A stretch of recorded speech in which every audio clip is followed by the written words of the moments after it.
तरह का विद्यालय बनाया है जिसमें NEP के जो न्यू एजुकेशन पॉलिसी है उसके द्वारा शिक्षा दी जाएगी और इसमें सारी फैसिलिटी जितनी भी अच्छी सुविधाएं हैं एक अच्छे स्कूल में होनी चाहिए, वो यानी कि इस विद्यालय में।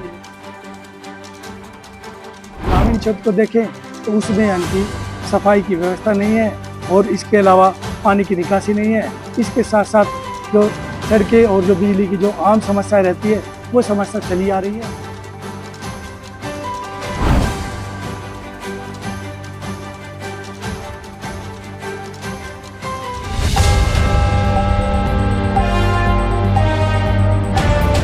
गुरुग्राम में चुनावी बिगुल बज चुका है और रण पूरी तरह तैयार है।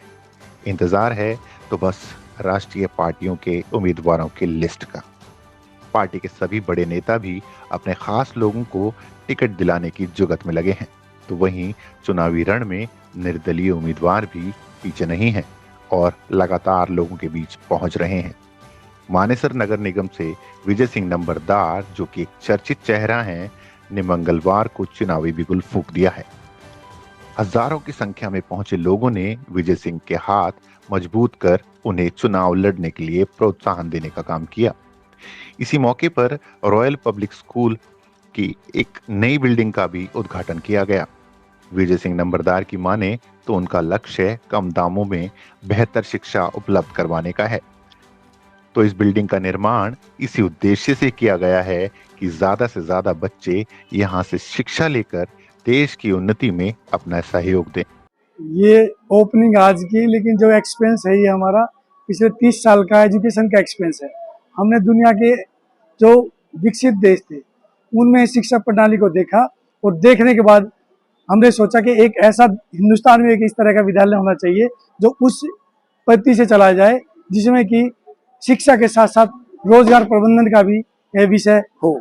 और ये हमने इस तरह का विद्यालय बनाया है जिसमें NEP के जो न्यू एजुकेशन पॉलिसी है उसके द्वारा शिक्षा दी जाएगी और इसमें सारी फैसिलिटी जितनी भी अच्छी सुविधाएं हैं एक अच्छे स्कूल में होनी चाहिए, वो यानी कि इस विद्यालय में मिलेगी और बहुत कम फीस में, ताकि आम जो नागरिक है वो अपने बच्चों को पढ़ा सके। स्कूल के उद्घाटन समारोह में जाने माने हरियाणवी सिंगर मासूम शर्मा, विजय वर्मा और नीतू वर्मा जैसे कलाकारों ने शिरकत की और कार्यक्रम में मौजूद लोगों को अपनी परफॉर्मेंस से झूमने पर मजबूर कर दिया। तो वहीं विजय सिंह नंबरदार ने मीडिया से रूबरू होते हुए कहा कि वह मेयर का इलेक्शन लड़ने के लिए पूरी तरह तैयार हैं और पिछले 30 सालों से जनता की लगातार सेवा करते आए हैं। अगर ऐसे में जनता उन्हें चुनती है तो महज 4 महीने में ही उन्हें यह एहसास हो जाएगा कि आखिर विकास कहते किसको हैं। मेयर प्रत्याशी ने बताया कि शहर और ग्रामीण क्षेत्रों की समस्याएं अलग अलग होती हैं और उनके पास क्षेत्र का विकास करने के लिए अलग ये एक बहुत बड़ा आयोजन है। इसमें मुख्य अतिथि राव नरवीर सिंह की जो कैबिनेट मिनिस्टर हैं वो हैं, उनके अलावा 2 विधायक बहन बिमला चौधरी जी और जो है भाई मुकेश शर्मा जी जो विधायक गुरुग्राम है, और इनके अलावा प्रताप यादव जी जो संघ संचालक जो प्रांत संघ संचालक हैं हरियाणा के, वो अध्यक्ष हैं।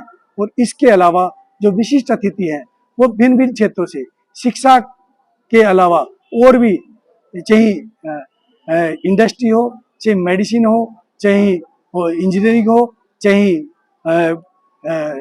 लीगल हो, हर प्रोफेशन से विशिष्ट अतिथि आए। मानेसर नगर निगम एक विशेष प्रकार का नगर निगम जो पहली बार बना है। इसमें शहरी क्षेत्र भी है, ग्रामीण क्षेत्र भी है, इसमें सोसाइटीज भी हैं, कॉलोनी भी है और उनकी हर क्षेत्र की अपनी अपनी जो है समस्याएं हैं। खासकर अगर हम ग्रामीण क्षेत्र को देखें तो उसमें यानी कि सफाई की व्यवस्था नहीं है और इसके अलावा पानी की निकासी नहीं है, पेयजल भी यानी कि नीचे चला गया है, भूजल स्तर, तो उसकी भी सुविधा नहीं है। इसके साथ साथ जो सड़कें और जो बिजली की जो आम समस्याएं रहती है वो समस्या चली आ रही है। और अगर हम सोसाइटी की बात करते हैं तो सोसाइटी का जो है स्ट्रक्चरल ऑडिट, जो एक यानी कि सोसाइटी तैयार की जाती है, एक अच्छा स्ट्रक्चर तैयार किया जाता है, उसका ऑडिट होना चाहिए। तो वो यानी कि हमें नहीं दिखाई दे रहा कि जितनी भी 70-75 सोसाइटीज है उनका स्ट्रक्चर ऑडिट हो।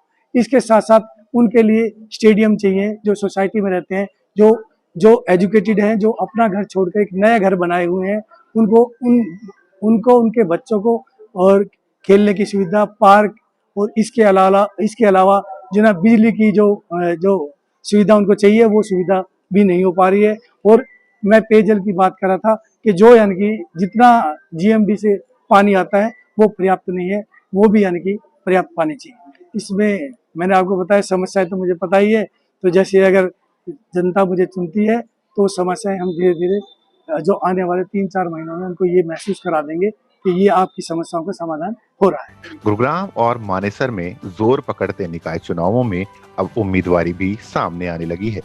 ज्यादातर उम्मीदवार राष्ट्रीय पार्टी के टिकट के इंतजार में हैं, तो वहीं अब निर्दलीय उम्मीदवार भी अब किस्मत आजमाते नजर आ रहे हैं।